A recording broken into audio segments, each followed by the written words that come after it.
क्रिप्टोमैन, एक सच्ची कहानी दोस्तों। कैसे एक गरीब लड़का सिर्फ 3 साल में दुनिया की 5वीं सबसे ताकतवर क्रिप्टो करेंसी का मालिक बन गया और फिर एक ही रात में सब कुछ खो बैठा।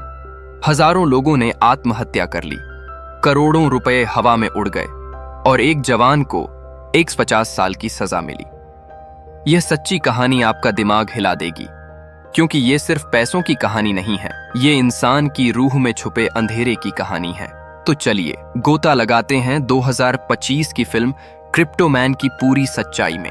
फिल्म का परिचय। क्रिप्टोमैन एक साइकोलॉजिकल थ्रिलर है जो 2025 में रिलीज हुई। लेकिन असली दिलचस्प बात यह है, ये कोई काल्पनिक कहानी नहीं है। ये साउथ कोरिया की एक सच्ची घटना पर आधारित है, जहां एक होनहार युवक ने अपनी प्रतिभा का इस्तेमाल करके पूरे देश को सपने बेचे और वो सपने दुस्वप्न में बदल गए। ये फिल्म दिखाती है कि कैसे गरीबी, लालच और ताकत एक इंसान को पूरी तरह बदल सकते हैं। हमारा नायक है दोहान, एक गरीब परिवार का लड़का जिसे प्रकृति ने असाधारण बुद्धि दी थी। उसे लगता था सिर्फ टैलेंट ही उसे सब कुछ दिला सकता है, लेकिन जिंदगी ने उसे वो सबक सिखाए जिनकी उसने कभी कल्पना भी नहीं की थी। शुरुआत। दोहान का अतीत। अब मैं ये कहानी थोड़े अलग तरीके से सुनाने वाला हूँ। आम शुरू से अंत तक के बजाय मैं उस पल से शुरू कर रहा हूँ जब दोहान जेल की कोठरी में बैठा है, आंखों में आंसू, दिमाग में हजार सवाल। उस कोठरी में बैठे बैठे जब दोहान अपने अतीत को याद कर रहा था, तो उसे अपने स्कूल के दिन याद आए। डेकडोंग हाई स्कूल, साउथ कोरिया का एक एलीट संस्थान जहां सिर्फ अमीर घरों के बच्चे पढ़ते थे। लेकिन दोहान वो अपवाद था। उसने स्कॉलरशिप जीतकर वहां दाखिला लिया था। जब दोहान बचपन में था तब उसके पिता ने उसे छोड़ दिया था। उसकी मां ने अकेले ही उसे पाला। वो एक नर्सिंग होम में नर्स का काम करती थी। वो चाहती थी कि दोहान उस गरीबी से बाहर निकले जिसमें उसने अपनी पूरी जिंदगी गुजारी थी। इसलिए भले ही कर्ज लेना पड़े, वो अपने बेटे को अच्छे स्कूल में भेजने के लिए तैयार थी। जब एक प्रतिभाशाली लेकिन गरीब लड़का अमीरों के बीच रहता है तो उसके अंदर एक हीन भावना जन्म ले लेती है। हर रोज दोहान देखता था कि उसके सहपाठी मर्सिडीज बेंज में स्कूल आते थे, जबकि वो पैदल चलकर आता था। यह रोज का नजारा उसकी मानसिकता में गहरा घाव बना रहा था।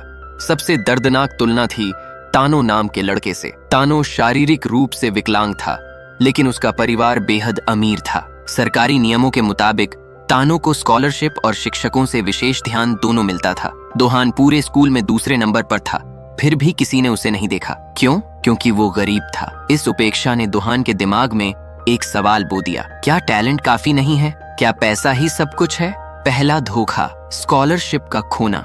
वो घटना जिसने दोहान की जिंदगी पूरी तरह बदल दी, वो थी कॉलेज की स्कॉलरशिप। दोहान जानता था कि उसके नंबर तानो से कहीं ज्यादा हैं, तो लॉजिकली कॉलेज की स्कॉलरशिप उसे मिलनी चाहिए। लेकिन एक दिन उसने गलती से सुन लिया कि स्कॉलरशिप तानो को दी जाएगी, क्योंकि यहीं पहली बार दोहान के अंदर अंधेरा पैदा हुआ। उसे समझ आया कि सिर्फ टैलेंट काफी नहीं, सिस्टम ही भ्रष्ट है। उसके मन में सवाल उठा, अगर ईमानदारी से कुछ मिल नहीं सकता तो क्या बेईमानी का रास्ता अपनाना गलत है? इस सवाल का जवाब ढूंढते ढूंढते दोहान ने अपनी नैतिकता की पहली दीवार तोड़ दी। University life. कैथरीन से मुलाकात स्कूल खत्म करने के बाद दोहान ने यूनिवर्सिटी में दाखिला लिया। वो अभी भी ईमानदारी से सफल होने का सपना देख रहा था। वो एक इंटर्नशिप प्रोग्राम के इंटरव्यू में गया। वहां उसकी मुलाकात हान नाम के लड़के से हुई। हान बहुत भूखा था। दोहान ने उसे खाना दिया। इस छोटी सी मदद से उनके बीच दोस्ती बन गई। इंटरव्यू में दोहान ने हर सवाल का शानदार जवाब दिया। जब उससे पूछा गया कि उसका रोल मॉडल कौन है, तो उसने बिना हिचकिचाहट कहा, स्टीव जॉब्स। कैथरीन नाम की एक सीनियर एग्जीक्यूटिव उसके जवाब से प्रभावित हुई और दोहान सिलेक्ट हो गया। लेकिन यहीं से कहानी में पहला ट्विस्ट आता है। अगले दिन जब दोहान ऑफिस जा रहा था तो अचानक हान का फोन आया। कैथरीन ने उन्हें बुलाया था। दोनों उससे मिलने गए। कैथरीन ने उन्हें खाना दिया, लेकिन यह मुफ्त का खाना नहीं था। कैथरीन ने उन्हें एक स्पेशल और गुप्त असाइनमेंट दिया। वो फ्रांस में एक कॉन्फ्रेंस में गई थी। सरकारी फंड का इस्तेमाल करके उसने 5 स्टार होटल में रहना, लग्जरी शॉपिंग, सब कुछ किया था। अब दोहान और हान का काम था इन खर्चों को फाइनेंशियल रिपोर्ट में इस तरह दिखाना कि लगे सारा पैसा ऑफिशियल काम पर खर्च हुआ है। दोहान ने यह समस्या बड़ी आसानी से हल कर दी। उसने वो सारे खर्चे ऐप डेवलपमेंट और एप्लीकेशन टेस्टिंग के नाम पर रिकॉर्ड कर दिए। ऐसे प्रोजेक्ट्स जो असल में कभी थे ही नहीं। नैतिक पतन की शुरुआत यहाँ एक महत्वपूर्ण मनोवैज्ञानिक कारक है। जबकि अब कोई पहली बार बेईमानी करता है और उसका इनाम मिलता है तो उसका दिमाग इसे नॉर्मल मानना शुरू कर देता है। कैथरीन ने दोहान को चेक दिया। यह उसकी पहली कमाई थी। दोहान और हान ने पार्टी की, लेकिन दोहान नहीं जानता था कि इस छोटी सी बेईमानी ने उसके विनाश के बीज बो दिए थे। सरकारी योजनाओं का दुरुपयोग। एक दिन हान को एक सरकारी योजना के बारे में पता चला।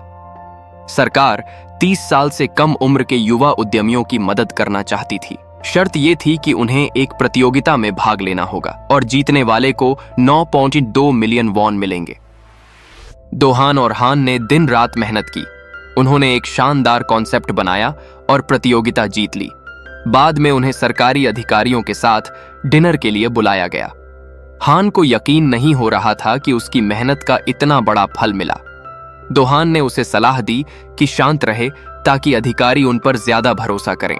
बार बार धोखाधड़ी। एक पैटर्न उभरता है। यहाँ कहानी का एक अहम मोड़ आता है। फंडिंग मिलने के बाद दोहान और हान ने बिल्कुल कैथरीन की तरह उस पैसे को अपने निजी खर्चों में इस्तेमाल करना शुरू कर दिया। लेकिन फाइनेंशियल रिपोर्ट में सब कुछ बिजनेस एक्सपेंस दिखता था। वो एक के बाद एक प्रतियोगिताओं में भाग लेते रहे और जीतते रहे, क्योंकि दोहान के कॉन्सेप्ट हमेशा नए और यूनिक होते थे। अब उनके पास पैसों की कोई कमी नहीं थी। लेकिन यहाँ एक सवाल है, जब कोई बार बार बेईमानी से सफल होता है तो क्या उसकी अंतरात्मा मर जाती है? दोहान के मामले में जवाब था हाँ। हर सफल धोखाधड़ी ने उसकी अंतरात्मा को और कमजोर कर दिया। वो खुद को समझाने लगा, मैं किसी को सीधे नुकसान तो नहीं पहुंचा रहा, सिस्टम ही भ्रष्ट है। ब्लॉकचेन किंग दोहान और हान की सफलता ने किसी की नजर खींची, केविन की। केविन ब्लॉकचेन इंडस्ट्री में एक प्रभावशाली बिजनेसमैन था और कॉस्मो नाम की कंपनी का संस्थापक था। केविन को दोहान के एक पुराने कॉन्सेप्ट में खास दिलचस्पी थी, एक क्रिप्टो करेंसी आइडिया। वो इसे हकीकत में बदलना चाहता था। तो उसने दोहान और हान को अपने ऑफिस बुलाया और उन्हें एक कॉन्ट्रैक्ट दिया। हान ने अभी पूरा कॉन्ट्रैक्ट पढ़ा भी नहीं था, लेकिन दोहान को अपने आइडिया पर इतना भरोसा था कि उसने आंख बंद करके साइन कर दिया। इस प्रोजेक्ट का नाम था मॉमी कॉइन। कॉन्ट्रैक्ट का जाल, असली मालिक कौन? केविन को विश्वास था कि यह प्रोजेक्ट अगले 5 साल में उसकी कंपनी की वैल्यू 10% बढ़ा देगा। कॉन्ट्रैक्ट साइन करने के बाद दोहान को इस क्रिप्टो का चेहरा या आइकन बनाया गया, जबकि केविन पैसिव इन्वेस्टर के रूप में रहेगा। दोहान को यह अजीब लगा। केविन ने समझाया कि दोहान की प्रतिष्ठा एक इनोवेटिव और भरोसेमंद उद्यमी की है, जो लोगों को मॉमी कॉइन पर विश्वास दिलाने में मदद करेगी। केविन की असली योजना यहाँ काफी चालाक थी। वो जानता था कि एक क्रिप्टो को सफल बनाने के लिए लोगों का भरोसा चाहिए, और दोहान वो भरोसेमंद चेहरा था जिस पर लोग विश्वास करेंगे। लेकिन असली कंट्रोल केविन के हाथ में रहेगा। अहंकार का जन्म। दोस्ती तोड़ना सफलता लोगों को बदल देती है, ये सब जानते हैं। लेकिन दोहान का रूपांतरण डरावना था। उसे लगने लगा कि सारी सफलता सिर्फ उसकी मेहनत का नतीजा है। हान ने कुछ नहीं किया।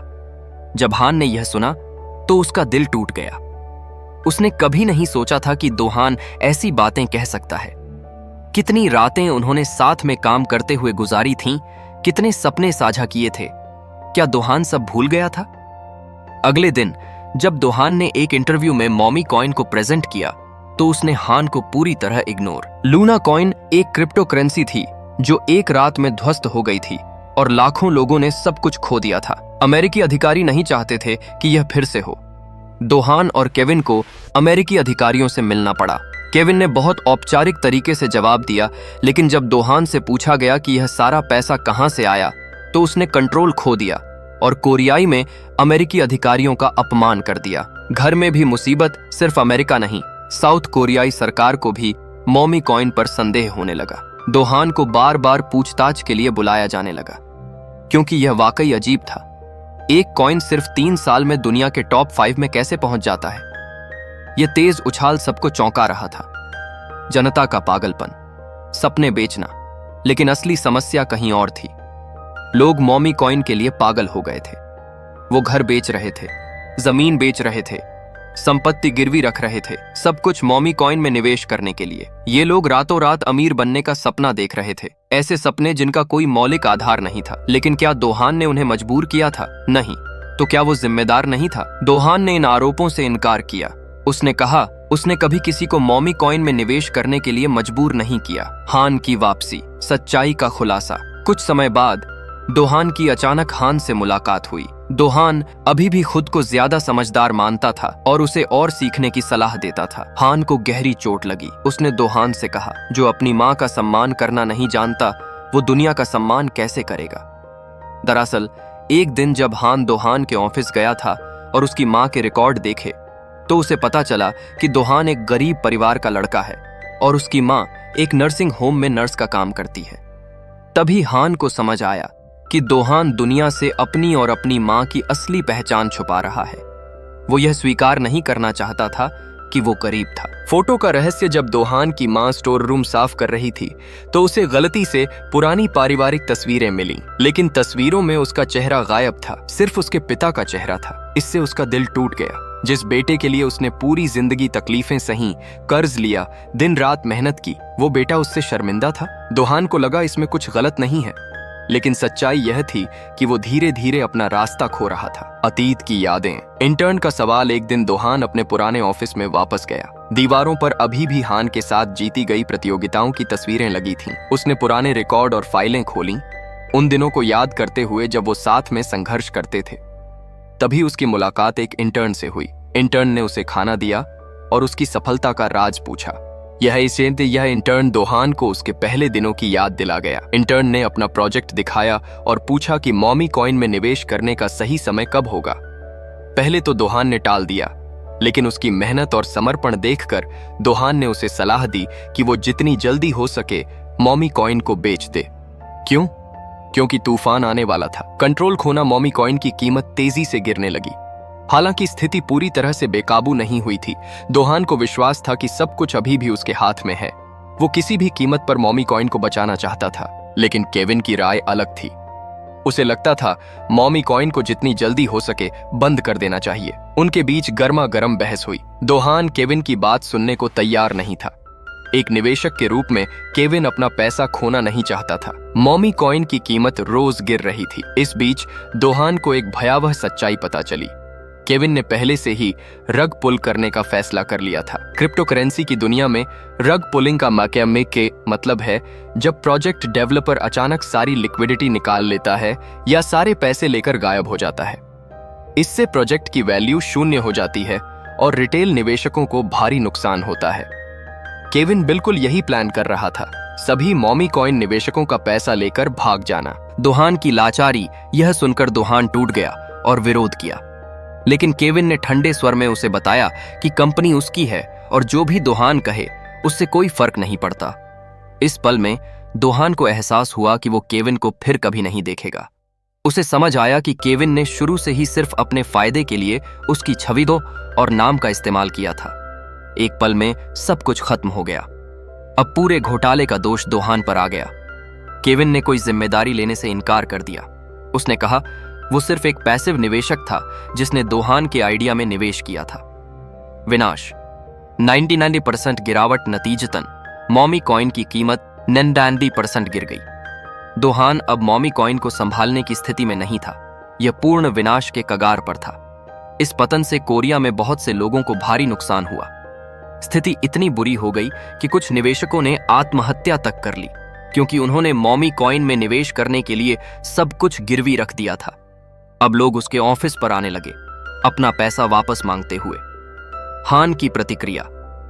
पुराने दोस्त का दर्द। जब हान को पता चला कि मॉमी कॉइन पूरी तरह तबाह हो गया है और दोहान के खिलाफ धोखाधड़ी के आरोप लगे हैं, तो वो स्तब्ध रह गया। उसे वो दिन याद आए जब उन्होंने साथ में सपने देखे थे। उसने सोचा, एक इंसान इतना पूरी तरह कैसे बदल सकता है। अकेली रात। आत्म साक्षात्कार। एक रात दोहान अकेला बैठा था। उसे एहसास हुआ कि जो भी हुआ उसमें वो खुद भी आंशिक रूप से जिम्मेदार है। वो अहंकारी बन गया था और पैसों के पीछे भागते हुए संयम खो बैठा था। पकड़े जाने और जेल भेजे जाने के डर से दोहान लंबे समय तक छुपा रहा, लेकिन आखिरकार दोहान को गिरफ्तार कर लिया गया। 50 साल की सजा सुनाई गई। अंतिम ट्विस्ट। तानो की सच्चाई। एक दिन जेल में दोहान का वकील उससे मिलने आया। बातचीत के दौरान दोहान ने अपने वकील से उस विकलांग छात्र तानो का जिक्र किया जिससे वो स्कूल में मिला था। तभी उसे एक चौंकाने वाली खोज हुई। तानो असल में विकलांग था ही नहीं। उसने स्कॉलरशिप पाने के लिए अपनी विकलांगता का नाटक किया था। यह सुनकर दोहान पूरी तरह स्तब्ध रह गया। उसके पास कहने को कुछ नहीं था।